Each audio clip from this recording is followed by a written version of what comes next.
لانه كون ان الناس تتكلم على الجمهور هيشجع مين، ده كلام بين الناس.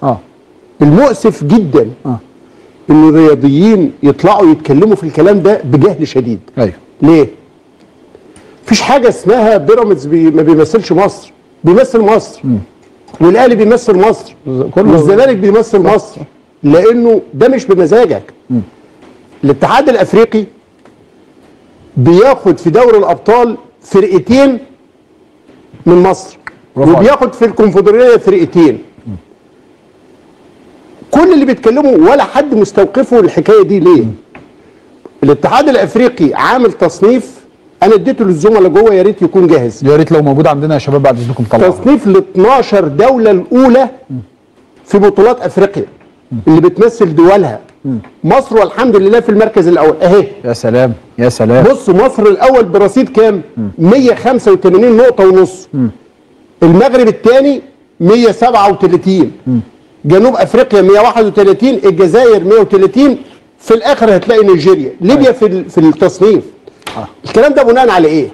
ليه مصر خدت مقعدين؟ 12 دوله بس في افريقيا اللي بيمثلها فرقتين في كل بطوله، بسبب التراكم بتاع النقاط اللي الفرق بتاخدها بتضاف لرصيد مصر. صحيح. يعني بيراميدز النهارده ان شاء الله يكسب دوري الابطال، هيبقى خد 6 بونت. الاهلي السنه اللي فاتت خد 6 بونت. ايوه. واخد بالك؟ الاهلي السنه دي خرج من السيمي فاينل، هيبقى خد 5. التصنيف ده وصل له الكاف ازاي؟ اخر 5 سنين اضرب كل معدل خدته. يعني السنه دي بيراميدز خد البطوله بتاعت السنه دي احدث نسخه، يبقى 6 في 5، يبقى مصر خدت 30 نقطه.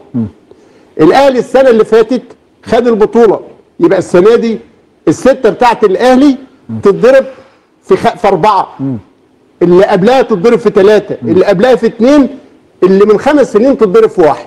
اوكي. اجمع حاصل جمع هذه النقاط. الاهلي ال 185 نقطه دول الاهلي تقريبا ضايف لمصر فيهم حوالي حاجه و80 نقطه.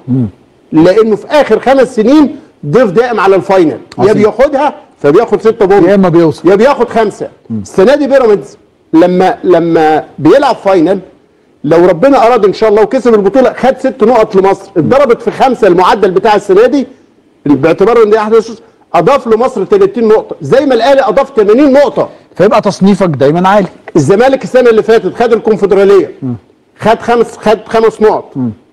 اتضربت علشان السنه اللي فاتت في 4 اضاف لمصر السنه دي 20 نقطه، وهكذا. فلما يجي اي حد يقول لك ما بيمثلش مصر، ده جاهل.